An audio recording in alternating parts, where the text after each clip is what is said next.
जाहिर है कि बहुत कुछ बदला है सिनेमा में। बहुत सारी नई चीज़ें आई हैं, सिनेमा देखने का तरीका और ओवरऑल बहुत सारी चीज़ें बदली हैं। तो इस पर बातचीत होगी। सिनेमा में एनएसडी यानी नेशनल स्कूल ऑफ ड्रामा, मैं आवाज़ दे रहा हूँ। प्लीज़ वेलकम, ज़ोरदार तालियों के साथ इस्तकबाल कीजिए सुशील पांडे साहब का। जाहिर है जिनको हम मुख्तलिफ प्लेटफार्म पर देखते रहें, पहचानते रहें। और आपसे बातचीत करेंगी डॉक्टर आमना मिर्ज़ा साहिबा।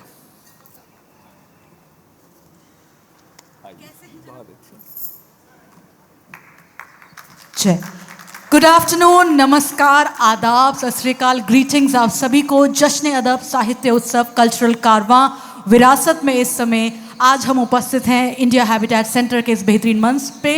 इस नाचीज़ का नाम प्रोफेसर डॉक्टर आमना है और हमारे साथ जो आज संवाद करने वाले हैं बहुत ही गहरी बात पर। उनको किसी भी तरह की इंट्रोडक्शन की अनिवार्यता तो नहीं है, क्योंकि चाहे वो आर्टिकल 15 हो या फिर जॉली LLB 2 हो, हर रोल में हमने उनको बहुत सहारा है। महारानी अभी उनके हाल फिलहाल की सीरीज़ है जहाँ पर उनका जो कैरेक्टर है वो हर तरीके से इवॉल्व कर रहा है। और आज इन्हीं बेहतरीन बातों पर आज वो हमारे साथ बात करने वाले हैं। मैं चाहती हूँ सभी साहित्य, कला, अदब के प्रेमी साथी जितने भी हैं तालियों के साथ वेलकम करें सुशील पांडे जी। सुशील, बहुत बहुत स्वागत आपका। नमस्कार, वेलकम, स्वागत आपका जश्न अदब साहित्य उत्सव कल्चरल कारवां में। और जब हमें बताया गया कि आज हमें इस खूबसूरत सत्र में सुशील साहब से बात करनी है, सुशील साहब सबसे पहले वेलकम, स्वागत, औपचारिक रूप से एक बार आपका स्वागत है। सुशील साहब, जब हम आपको जॉली LLB आर्टिकल 15 और साथ साथ जब हम महारानी में भी आपको देखते हैं, आपके कैरेक्टर में इस यात्रा में कई रंग हैं। शुरुआत करते हैं पहले रंग से। सुशील साहब का तारुफ जो है, जो रूट्स हैं वो बिहार से हैं, और आपने किस तरह जीवन की हर परिस्थिति में सदा एक सच्चे कलाकार की भूमिका निभाई। आपने सदा जीवन को एक सकारात्मक रूप से देखा और आगे बढ़ते गए। How has been the journey so far? Everyone तालियों के साथ सुनते हैं Sushil Pandey ji, how has been the journey so far? सबसे पहले तो आमना जी और यहाँ जितने भी लोग हैं सबको मैं बहुत बहुत धन्यवाद करता हूँ। इतनी बड़ी तारीफ तो मेरी जीवन में हुई नहीं कभी। और जहाँ तक बात रही कला की, तो मैं कितना कर पा रहा हूँ वो उसकी भी जानकारी सचमुच में नहीं है। बट ये ज़रूर कहूँगा, आपने पूछा कि कैसे शुरुआत हुई और बचपन से, तो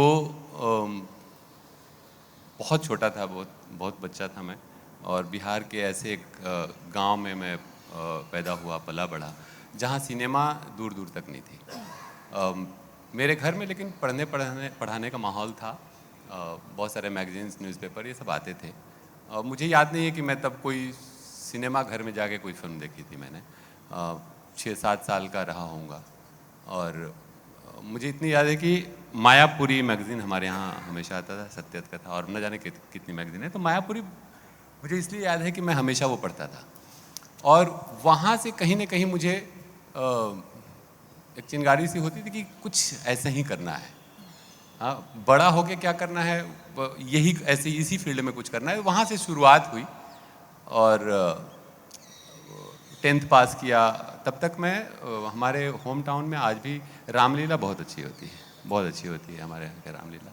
तो मैं पहले तो छोटा बंदर बना, वहाँ से शुरुआत हुई। और हर साल मैं रामलीला करता था, कृष्ण लीला, ऐसी धार्मिक सब ये सब होती थे, उसमें मैं पार्टिसिपेट करता था।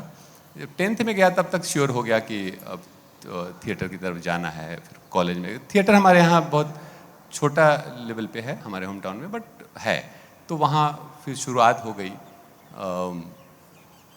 10th में जब मैं था तो मेरे पिताजी का निधन हो गया, और वहाँ थोड़ी ऐसा हुआ कि हम जिस सपने की तरफ जा रहे हैं, क्योंकि तब तक इतनी जानकारी हो गई थी कि बहुत, हाँ, उसमें ये क्लियर था कि मुझे फिल्मों में जाना है ना, वो क्लियर था कि फिल्मों में जाना है। थिएटर तो बाद में समझा, जब मैं दिल्ली आया थिएटर करने के लिए। तो मैंने अपनी होटल मैनेजमेंट की पढ़ाई की, क्योंकि हमारी अम्मा बहुत चिंतित रहती थी कि भाई कुछ पढ़ लिख लो, कुछ तो करो, ये नाटक दिन भर तुम यही रामलीला मंडली में रहते हो, कैसे होगा। तो वैसे शुरुआत हुई एंड देन मैनेजमेंट करने के बाद मैं दिल्ली में ट्रेनिंग कर रहा था और यहाँ फिर मैं मंडी हाउस से जुड़ा और फिर यहाँ वर्कशॉप्स शर्मा जी मिले, एनके शर्मा, मैं उनके काफ़ी वर्कशॉप किया। बापी दा हमारे बहुत क्लोज रहे हैं, बापी बोस, तो उनसे बहुत कुछ सीखा। द्वंद्व चल रहा था कि क्या करूं, कहाँ किस तरफ जाऊं। बहरहाल उस समय ऐसा था मेरा कि मुझे जॉब करना ही था, तो जॉब भी किया और फिर यहाँ से ट्रेनिंग ख़त्म होने के बाद मुझे गोवा भेज दिया गया। वो मेरे लिए बहुत पेनफुल था। हाँ, फिर मैं 2001 में मैं गोवा गया जॉब करने और वहाँ जाते ही एक वीक के अंदर मेरे एक यहाँ दोस्त थे, उन्होंने बोला कि यार तुम कला अकादमी गोवा चले जाओ, कुछ मिल जाएगा तुमको। तो मैं वहाँ जाते ही सबसे पहले वही किया, कला अकादमी गया और वहाँ भी मैं वहाँ चूँकि हिंदी प्ले वगैरह तो नहीं होते थे, कोंकणी और मराठी कुछ प्रोडक्शन होते थे, उसमें मैं बैक स्टेज वगैरह करने लगा और जॉब भी कर रहा था। 2 साल जॉब करने के बाद मुझे लगा कि मज़ा नहीं आ रहा है एंड देन फिर वापस दिल्ली आ गया और फिर यहाँ से थिएटर की जर्नी फिर से शुरू हुई मेरी। तो जैसे कि एक कलाकार के लिए कहा जाता है कि चलती का नाम ही गाड़ी है और कहीं इस गाड़ी को रोक नहीं लगानी है। सुशील पांडे जी, आप कहीं नहीं रुके। आपने अपनी वार्ता में एक बहुत गहरा शब्द का उपयोग करा कि एक द्वंद्व था, और आइए इसी द्वंद्व के बीच में अब हम जाते हैं, क्योंकि जिस सिनेमा के में आप हैं उसमें कहीं ना कहीं अब ट्रांजिशन, बदलाव आ गया है। आपने बताया किस प्रकार से जीवन ही आपके लिए एक शिक्षा का स्वरूप था। आपने जीवन के हर मोड़ पे परिस्थितियों के बावजूद भी आपने कभी भी इस प्रयास को, अपने संकल्प को और अपने प्रेम को जो सिनेमा के लिए था, आपने उसको नहीं रोका। मार्टिन सोरेस, मैं रिसर्च कर रही थी आपसे बात करने, उन्होंने बड़ी गहरी बात लिखी है, cinema is a matter of what's in frame and what's out. यार सुशील जी, अब क्या हो गया है, सिनेमा तो बदल गया है। सिनेमा अब OTT की ओर आ गया है। पहले होता था कि जो हर महीने में एक बेहतरीन रिलीज होने वाली है, अब तो हर हफ्ते एक नई OTT आ रही है। आपके खुद जो हम देखते हैं महारानी में किस तरह आपका जो कैरेक्टर है वो इवॉल्व हुआ है। इस बदलती हुई परिस्थिति जिसे मैं एक डुअलिटी देख रही हूँ, क्योंकि पर्दे में पहले मैं कलाकार को बड़े स्क्रीन पर देखती थी सिनेमा में, लेकिन अब वो मेरे मोबाइल यंत्र में बंद है। कभी भी मैं चाहूँ उस सिनेमा, उस कलाकार को अपने मोबाइल यंत्र के साथ देख सकते हम। एक कलाकार के रूप में आप इसको डुअलिटी मानेंगे, इसको एक चेंज है जो बहुत ही अच्छा है, सकारात्मक है, किस रूप से आप देखते हैं इसको? मुझे ऐसा लगता है, मैं 2 चीज़ें इसमें बोलूँगा कि सिनेमा जो है वो हमेशा से कला तो बिल्कुल है ही, लेकिन इस हार्डकोर बिजनेस, और इस बात को समझना होगा कि सिर्फ पैशन से सिनेमा तो नहीं बन पाएगा। सिर्फ पैशन से एक लेवल तक का थिएटर हो सकता है, लेकिन जब हम सिनेमा की बात करते हैं तो वो हार्डकोर बिजनेस है। मैं तो कहता हूँ कि सिनेमा एवरी डे इवॉल्व हो रहा है, और आज डिजिटल आने के बाद मुझे लगता है कि नए लोगों को इतना मौका मिला है, अपनी बातें रखने का मौका मिला है, उसमें नए इतने अच्छे अच्छे टैलेंट सामने आए हैं।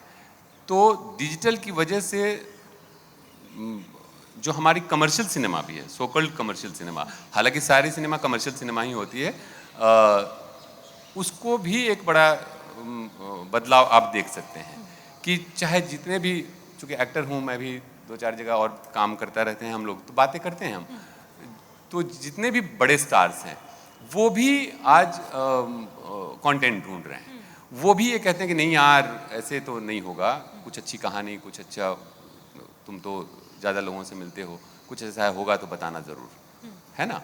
तो डिजिटल के आने से बिजनेस बढ़ा है।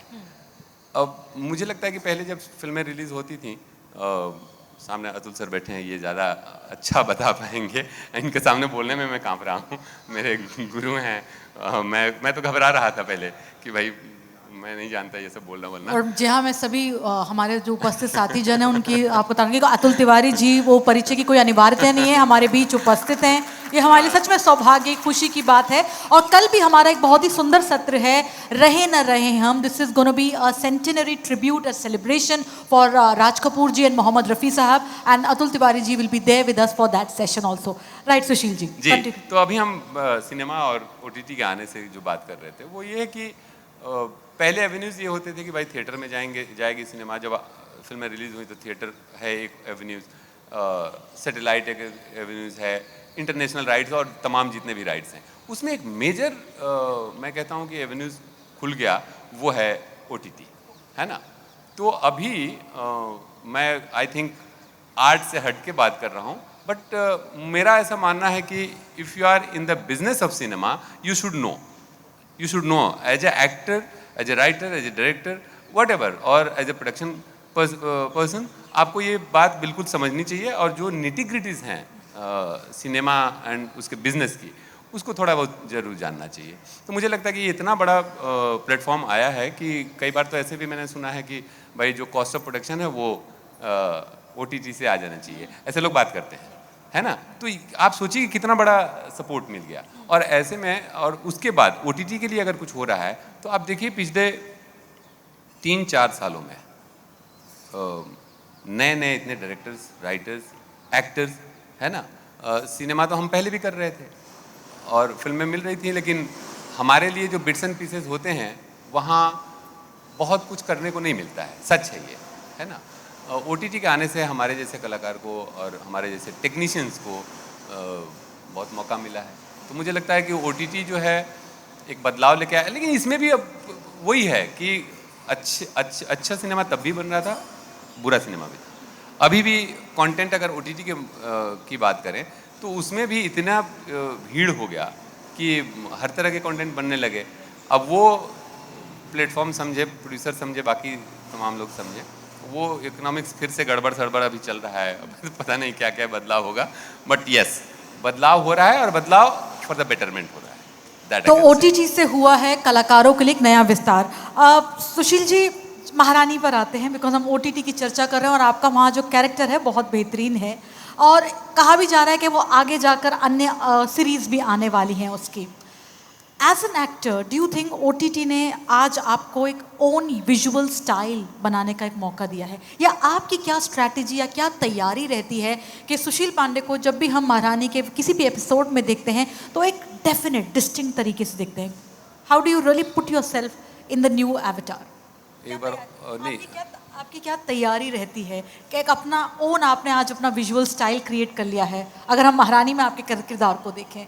हाँ, देखिए वो तो जब आपको स्क्रिप्ट मिलता है, चाहे वो फिल्म हो या OTT का कोई सीरीज़ हो, तो पढ़ने के बाद, पढ़ते ही कुछ विजुअल्स दिमाग में आने लगते हैं, कुछ रेफरेंसेस आने लगते हैं। आप अपनी बेसिक तैयारी तो करते ही हैं, एटलीस्ट लाइनें पढ़ते हैं, दूसरे की लाइनें पढ़ते हैं, कैरेक्टर को समझने की कोशिश करते हैं, कुछ जानकारी राइटर्स, डायरेक्टर के साथ मिल बैठ के हो जाता है। तो वो तैयारी तो सभी करते हैं, मैं भी करता हूँ, तो वो कोई बड़ी ये नहीं, दैट इज़ माय जॉब। जहाँ तक बात रही महारानी की, तो महारानी जब मुझे ऑफ़र किया गया था, तो हालांकि सुभाष सर के साथ मैं पहले भी काम कर चुका हूँ, सुभाष कपूर जो उसके क्रिएटर हैं, लेकिन ऐसे रोल में मुझे कोई भी देखा नहीं था। कभी भी मुझे उस तरह के पार्ट में इमेजिन नहीं करता था। मैं फिक्स हो गया था। आई थिंक मैं कुछ टेलीविज़न शोज़ भी किए, 1 डे 2 डे से तो मेरी शुरुआत हुई। क्राइम पेट्रोल के कुछ अच्छे सीरीज़ मैंने किए, क्योंकि तब उसमें ही लगा मुझे कि ये कुछ मेरे लायक काम हो रहा है, और उसके कुछ एपिसोड किए। तो उसमें शायद ऐसा कुछ हुआ कि छाप बन गई कि गरीब आदमी, सीधा साधा आदमी, मारो पीटो टाइप आदमी, उस टाइप का ही वो मेरी इमेज हो गई। तो कहीं से मुझे फ़ोन आता था, वैसे ही होता था कि भाई एक गरीब, हाँ मैं समझ गया, मैं ही बोल देता था। पैसों की ज़रूरत है तो कर भी लेता था, है ना। वो महारानी जब ऑफर हुई तो मुझे पहले शक हुआ खुद ही कि ये सचमुच में मुझे सुभाष जी ने दिया है कि राइटर नंदन उसके राइटर हैं, उन्होंने मुझे फ़ोन किया था, तो मुझे लगा कि ये सच में दे रहे हैं कि कुछ और दे रहे हैं, ये लगता है गड़बड़ कर रहे हैं ये। मैंने नंदन को रिपीट पूछा कि सचमुच ये रोल मुझे दे रहे हैं वो? मैंने कहा अरे भाई मैं फ़ोन कर रहा हूँ तो उन्होंने ही बोला है तभी दे रहा हूँ, क्योंकि उसके पहले मुझे कुछ भी मालूम नहीं था। तो खैर वो उसकी तैयारी जहाँ तक है, तो जो कुंवर सिंह है पर्दे पे, ना वो मेरा थॉट है, ना उस थॉट को मैं बाय करता हूँ। और मुझे भी थोड़ा चैलेंज लग रहा था कि यार ये थोड़ा सा अलग है, क्योंकि मैं पर्सनल लाइफ में भी वैसा नहीं हूँ, थॉट भी बाय नहीं करते। तो उसके लिए कुछ ऐसे वीडियोस देखना शुरू कर दिया, 2-4 लोगों से मिला।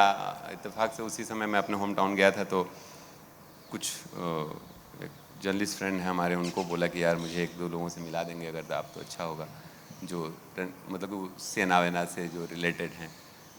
तो वो रिलेटेड हो ना हो, ले गए मुझे कहीं 1-2 जगह मिलवाया उन्होंने, और वहाँ मुझे लगा जा करके कि हाँ यार कुछ इसको तो बनाने में, कैरेक्टर को बनाने में मुझे बहुत सपोर्ट मिला।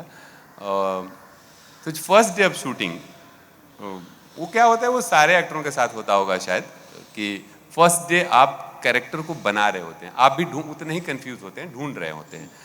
तो फर्स्ट डे हम शूट कर रहे थे और मैं थोड़ा अलग अलग घूम रहा था, मेरा मेकअप वेकअप हो गया था, शॉट लगा था, और तो सुभाष जी आए पीछे से और मेरे कंधे पे हाथ रख के बोले कि कुछ लोड मत ले,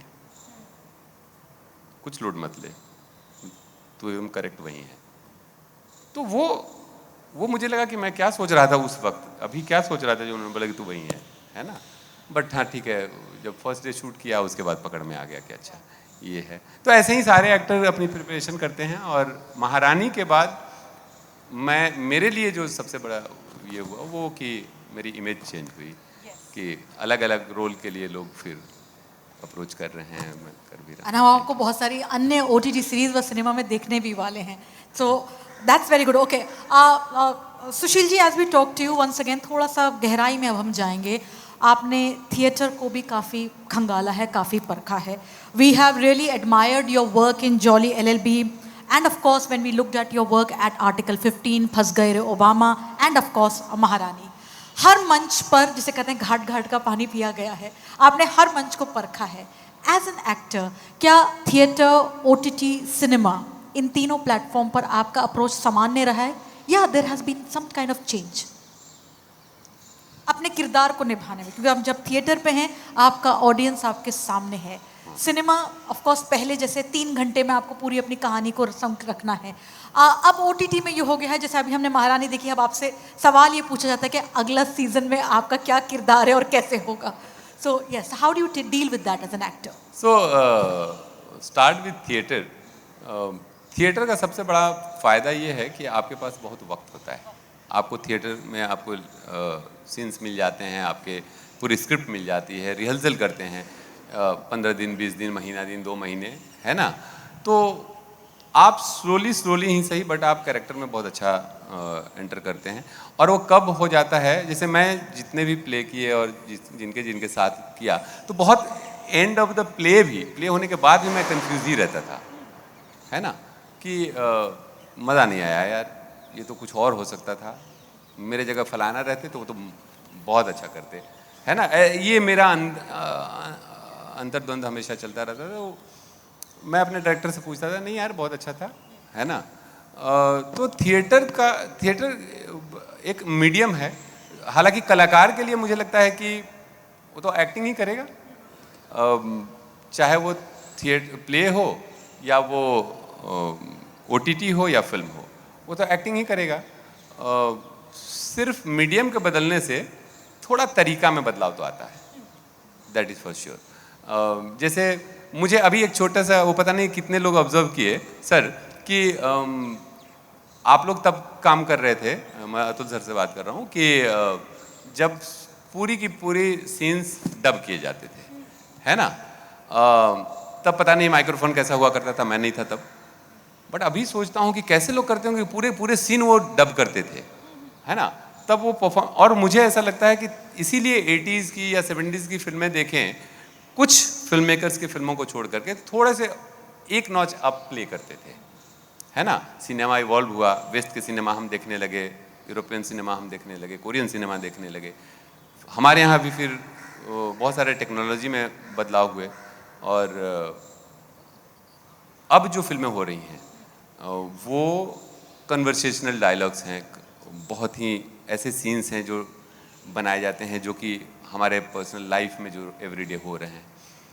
तो एक्टर तो तब भी एक्टिंग कर रहे थे, अब भी एक्टिंग कर रहे हैं। माध्यम बदलने से थोड़ा सा तरीका में बदलाव होता है, और बहुत ज़्यादा एक्टरों के लिए तो बहुत ज़्यादा मुझे बदलाव नहीं लगता है। एक ही चैलेंज है कि आप कहीं भी रहें, उस वक्त आप बहुत ईमानदार हैं। आप कितने ईमानदार हैं वो बहुत इम्पोर्टेंट है, और जो वक्त है, जिस वक्त वो शॉट आप कर रहे हैं, आप क्या उस वक्त सचमुच में वहाँ हैं कि नहीं हैं। ये फाइट और किसी से नहीं है, आप ही खुद से है। वो अगर कर लिए तो मुझे नहीं लगता है कि आपको आँख नाक कान कुछ बनाने की ज़रूरत है, हो जाएगा फिर बाकी सब। तो ऐसा मुझे लगता जब है। भी रोल में हो, जिस भी किरदार में हो, ईमानदार रहें, वक्त की नज़ाकत को समझते हुए सदा ईमानदार रहें। That's a very important takeaway from Sushil ji. Now ये मेरा आखिरी राउंड होने वाला है, बिकॉज आफ्टर दैट हम ऑडियंस से कुछ सवाल लेना चाहेंगे for our very dear Sushil Pandey ji. Sushil ji, आपके लिए 4 सवाल हैं, पहले लास्ट मेरी तरफ से, लेकिन आपको बिना सोचे, बिना रोके, बिना टोके तुरंत आंसर देना है, ठीक है?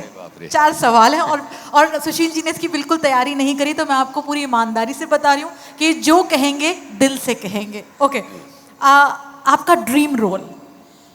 अभी तक आया नहीं है, मैं वेट कर रहा हूँ, मुझे गॉडफादर प्ले करना है। ओह, क्या बात है।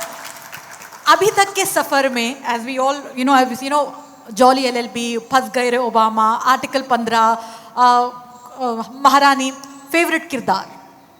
मैं बताऊं आपको बहुत ईमानदारी से, कोई सोच के नहीं, सारे किरदार मेरे बहुत लवली हैं। आर्टिकल 15 चूंकि फिल्म ऐसी है ना, कि वो फिल्म जब मुझे अनुभव सर ने मुझे ऑफर किया था, जब मैं स्क्रिप्ट पढ़ा तो पहले तो समझ में नहीं आया, दूसरी बार पढ़ा, तीसरी बार पढ़ा, तब मुझे समझ में आया। मुझे लगा कि अब मैं कुछ भी करूंगा बट ये पिक्चर का पार्ट बनना है। और मैं मैं थोड़ा इलाबोरेट करता हूँ। जब मैं मुंबई गया था तो मेरे अभी भी वही है, ऐसे नहीं कि 10-12 सालों में बहुत ज़्यादा बदलाव तो हुआ है, बट बहुत नहीं, कि मैं कौन सा रोल मांग लूँ वो तो मेरे पास नहीं था ये, बट मैं किनके साथ काम करूँ ये तो मैं चुन सकता था ना, है ना। तो मैं ऐसे मेकर्स के पास ही कोशिश करता था। उसमें सुभाष जी थे, ऐसा नहीं हुआ कि पहली बार उन्होंने फटाक से रोल दे दिया, नहीं दिया, उन्होंने बहुत घुमाया मुझे। हाँ, तो सुभाष सर हैं, अनुभव सर हैं, या मैं सुजीत दा के साथ अभी तक काम नहीं कर पाया हूँ, but I am big fan of him. तो मुझे लगता है कि ये लोग ऐसी सिनेमा बोलते हैं जहाँ बिजनेस और एंटरटेनमेंट के अलावा भी कुछ एक बात होती है। मैं उतना पढ़ा लिखा आदमी नहीं हूँ, लेकिन पढ़े लिखों के साथ रहना चाहता हूँ। सुशील जी, बचपन की सबसे ज्यादा सुनहरी याद? बगीचे में खेलना, आम के पेड़ पे चढ़ के डायरेक्ट झील में जंप लगाना। तो ये जो आज की जेन जी है, जो सदा रील्स पर लगी रहती है और बगीचों और आम के पेड़ से दूर है, इनके लिए आपका क्या संदेश? नहीं, रील्स आप बनाने के लिए बहुत सारे ऐसे रोज न्यूज़ आ रहे हैं कि रील्स बनाने के चक्कर में बहुत फैटल हो गया, कुछ एक्सीडेंट हो गया, तो प्लीज़ उससे बचें। और रील्स बना करके आई डोंट नो वो फेमस होके भी क्या हो जाएगा, वो तो मुझे नहीं समझ में आता है। आप रील्स बनाएं, ऐसे सेफ्टी रखते हुए बनाएं। रील्स नहीं भी बनाएंगे तो चलेगा, जीवन और हाथ पैर बहुत जरूरी है। बिल्कुल।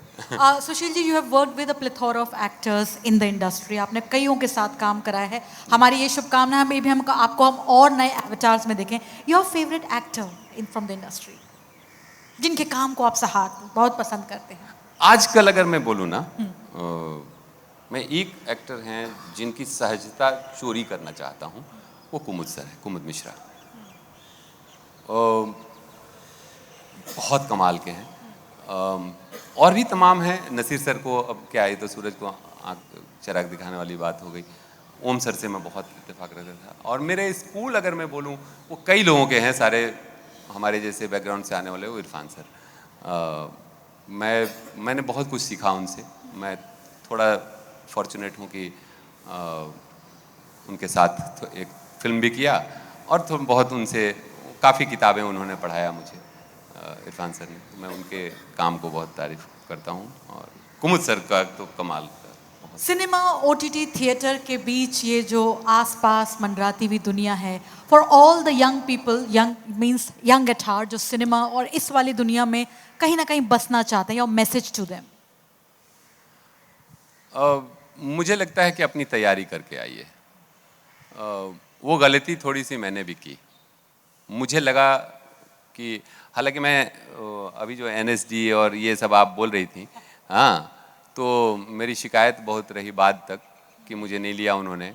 बजू सर को इतना तंग कर दिया था कि उन्होंने बोला कि अरे तेरे को ले ही लेता तो अच्छा था, तू इतना तंग कर दिया मुझे क्योंकि मैं वहीं पढ़ा रहता था। मैं स्कूल में नहीं था बट मैं वहीं रहता था, और आज भी मुझे एनएसडी से बहुत प्यार है। और मुझे लगता है कि एनएसडी ने बहुत अच्छे अच्छे उम्दा कलाकार दिए हैं। तो मुझे लगता है कि थिएटर करें, पढ़ें, और किताबें बहुत ज़्यादा पढ़ें, ट्रेवल करें, क्योंकि जीवन अपने आप में, जीवन ही तो सिनेमा है। ये रोज़ दिन इवॉल्व होने वाली बात है, लेकिन बेसिक तैयारी अपनी करके आएँ, ऐसे ना टाइम वेस्ट होता है फिर। सो राइट, सिनेमा में एनएसडी सत्र में हमारे साथ सुशील पांडे जी हैं। Sushil ji, thank you so much. और अब हम हमारे ऑडियंस की ओर से, yes, if you have any question for Sushil ji, please raise your hand and we love to have your question. यदि अरे तो गुरु श्रद्धेय गुरु अतुल तिवारी जी का पहला सवाल है। Aftab, can we pass the mic to Atul ji please. तो इस समय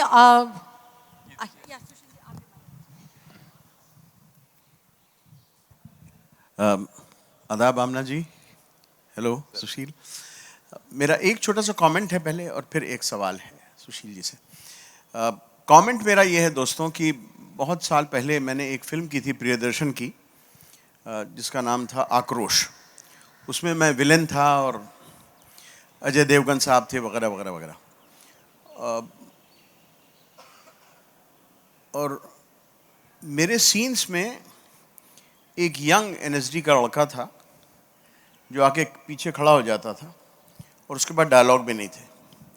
लेकिन जब वो खड़ा हो जाता था तो लोग किसी की तरफ नहीं देखते थे सीन में। मतलब जब आप उसको सीन को मॉनिटर भी देखते थे या बाद में फिल्म में भी देखा, तो वहाँ पे परेश रावल भी हैं, वहाँ पे और भी लोग हैं, अजय देवगन भी हैं, एक छोटे और मोटे दोनों अतुल तिवारी भी हैं, लेकिन आंखें जो थी उसी लड़के की तरफ जाती थी जो कुछ नहीं बोल रहा होता था।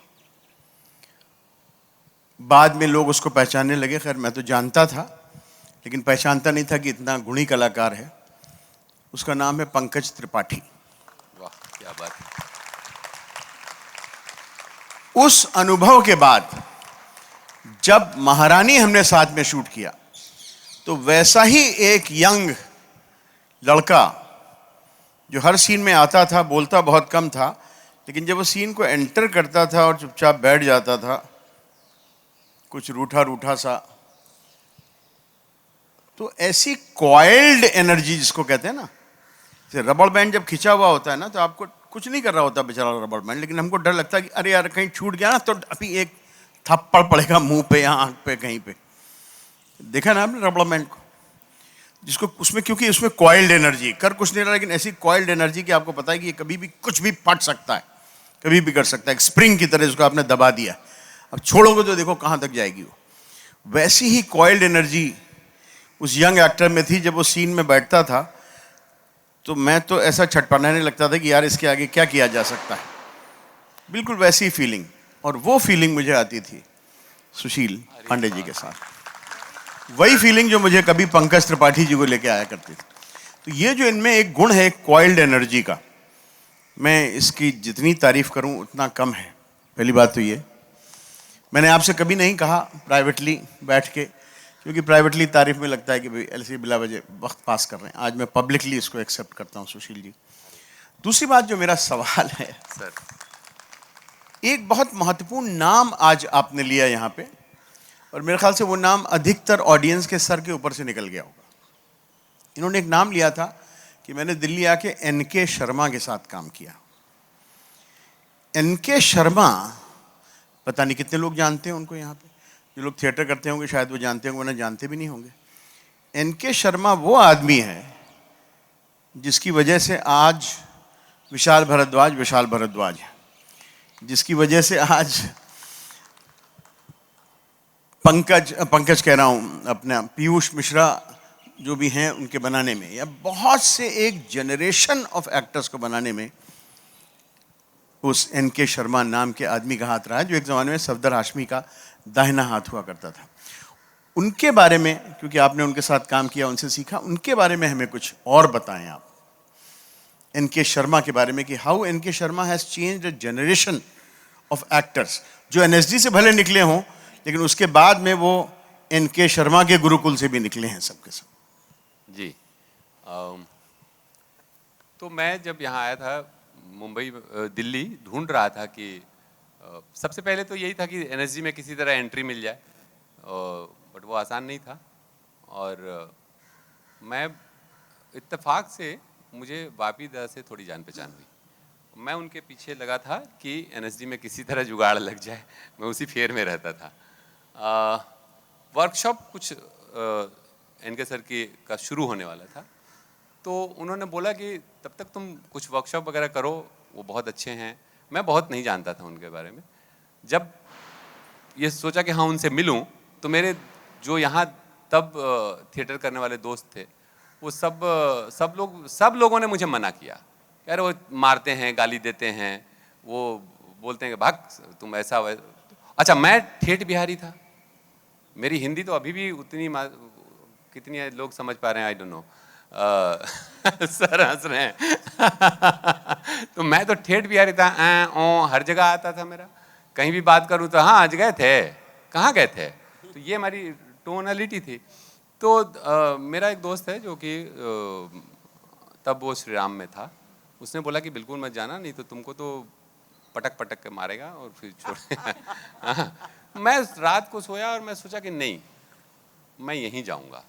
एंड देन फिर फर्स्ट टाइम जब शर्मा जी को मिलने गया, सर एनएसडी लाइब्रेरी में वो थे उस वक्त, मुझे पता चला कि यहीं हैं, तो मैं बाहर घूम रहा था कि आए तो सीधा पैर पकड़ लूँगा। बट वो आए, 4-5 लोगों के साथ निकल गए, तो मुझे ऐसा नहीं हुआ। हालांकि 2-3 अटेम्प्ट के बाद मुलाकात हुई और मैं पैर छू के प्रणाम किया और मैं बोला कि मुझे कुछ नहीं आता है सर, और मुझे थिएटर करना है, आप मुझे रख लीजिए। This was my line. क्या बात। हाँ, और ऐसे देखे और बोले कि अच्छा ठीक है, मिलना तुम हमसे। मेरे साथ तो कोई ऐसा एक्सपीरियंस नहीं हुआ कि उन्होंने गाली दिया, ये किया वो किया। बहुत, अगर मैं जो भी कुछ सीख पाया उसमें उनका बहुत बड़ा योगदान है, उन्होंने बहुत बड़ा योगदान है। उन्होंने उंगली पकड़ के मुझे क ख ग सिखाया, मेरी डिक्शन पे काम करने के लिए, मेरी बॉडी लैंग्वेज पे काम करने के। But end of the day जब एज ए एक्टर वो बात करते थे ना, तो बोलते थे कि अपनत्व को मत छोड़ना, अपनत्व अगर छूट गया तो तुम कितने भी महान टेक्नीशियन बन जाओगे, एक्टर नहीं बन पाओगे, है ना। ये कितनी कमाल की बात की आपने, और कितनी बहादुरी की बात थी कि आप खाली पात्र लेके गए थे और आपने एडमिट किया था कि मुझे कुछ नहीं आता, मैं खाली पात्र लेके आया हूँ। वरना हम लोग जब किसी के पास जाते हैं ना, तो पहले इम्प्रेस करने के लिए, नहीं हम लोग तो काफ़ी भरे हुए हैं, थोड़ा बहुत जो है वो 2-4 बूंद आपसे लेने आए हैं। आपने जो खाली पात्र लेके गए थे, इतनी बड़ी बात है, आपके लिए तालियां होनी चाहिए इस बात पे। Thank you sir, thank you sir, thank you.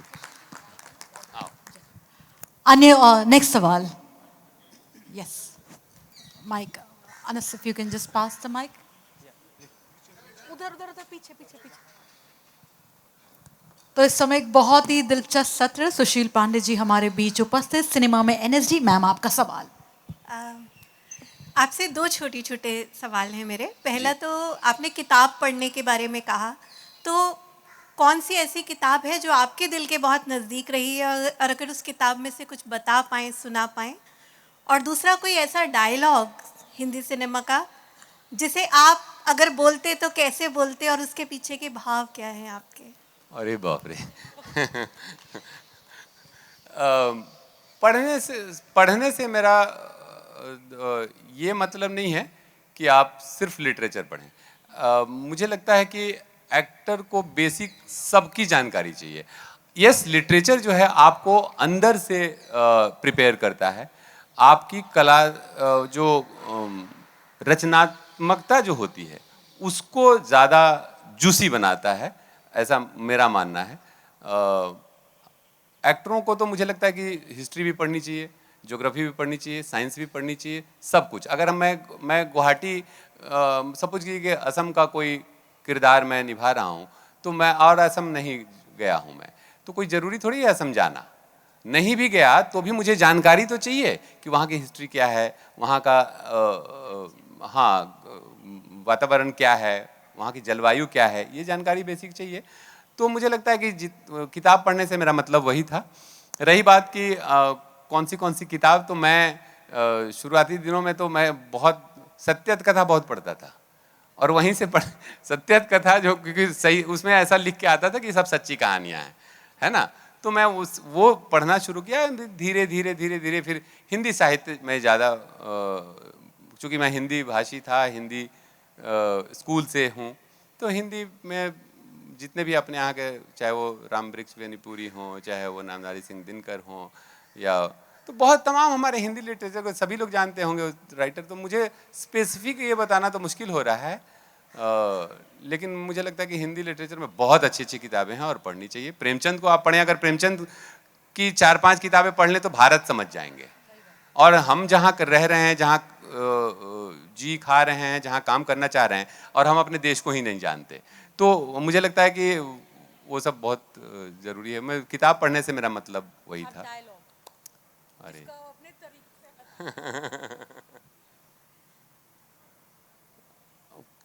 Sir कोई डायलॉग आप देते हैं, आप तो लिखते हैं। हम तो एक्टर हैं, हमें टेक्स्ट मिलता है, हम बोलते हैं।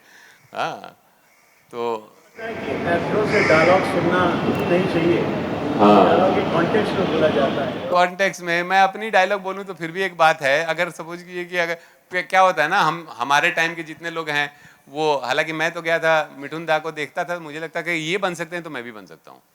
ये टशन थी मेरी, है ना। हाँ, उनको जब अभी जो अवार्ड मिला तो उस पर मैंने उनको एक नंबर निकाल करके उनको एक मैसेज किया, और उनका जवाब भी आया कि आपको देख करके तो आपसे तो टशन थी मेरी, लेकिन आज मैं बहुत खुश हूँ, है ना। और उनकी फिल्म जल्लाद और अटरिया पे लोटन कबूतर, आई थिंक उसी में थी और था गाना, है ना। तो ये सब फिल्में देख करके तो मैं सोचा कि एक्टर बनूंगा, है ना। तो दूसरे का डायलॉग ना बुलवाएं हमसे, क्योंकि वो उनकी तौहीन हो जाएगी, है ना। तो वो कह रहे हैं आपका ही कोई कर दीजिए, महारानी का ही कोई डायलॉग कर दीजिए। अच्छा, महारानी में तो बहुत सारे डायलॉग हैं।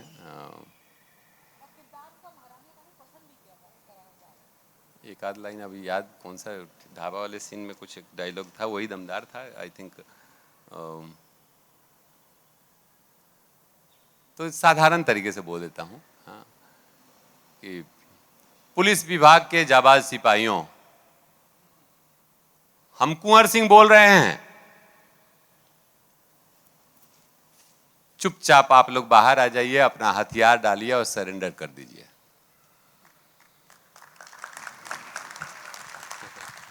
Sushil ji, we all have really liked your role as Kunwar Singh in Maharani. And yes, there's going to be a question. If we can pass the mic to ma'am. So here we are with Sushil Pandey ji, cinema में NSD, and Ranjit ji, I hope this will be the last question. अच्छा, बिल्कुल। मुझे इस समय इशारा दे दिया गया है, मनु ऋषि चड्ढा जी भी हैं, न मंच से नमस्कार सबको, अतुल तिवारी जी भी हैं। So this is all happening for you at your favorite festival. आप सबका उत्सव, जश्न अदब साहित्य उत्सव cultural Karwaan. Can we pass the mic to ma'am? यदि पीयूष जी, मेरा आपसे एक सवाल है कि आपको सबसे ज़्यादा मज़ा थिएटर करने में आया, OTT करने में आया, फिल्म करने में आया, और सबने आपसे डायलॉग पूछा, मगर सबसे डिफ़िकल्ट डायलॉग आपका कौन सा था जो आपको बहुत डिफ़िकल्ट लगा उसको याद करने में, डिलीवरी करने में और एक्ट करने में? ऐसा कौन सा आपको प्ले था जो बहुत डिफ़िकल्ट लगा? मजा तो सबसे ज्यादा थिएटर करने में आया। अच्छा, थिएटर करने में ये आया। सच है, हाँ। और डायलॉग क्योंकि कौन सा वहाँ आपको? इंस्टेंट, मैं एक प्ले कर रहा था श्री राम के इसमें, और वो बहुत अच्छा प्ले नहीं हो रहा था, वो शुरुआत से ही समझ में आ गया, है ना। ऑडियंस इमीडिएट रिएक्ट करती है, आपको समझ में आ जाएगा ऑडियंस की आंखों में देख करके। आप परफॉर्म कर रहे हैं, आपको समझ में आ रहा है कि मैं क्या कर रहा हूँ, है ना। अब वो या तो टेक ऑफ कर लीजिए या छोड़ दीजिए, वो दो है। सिनेमा में पैसा मिलता है तो इसलिए मजा आता है।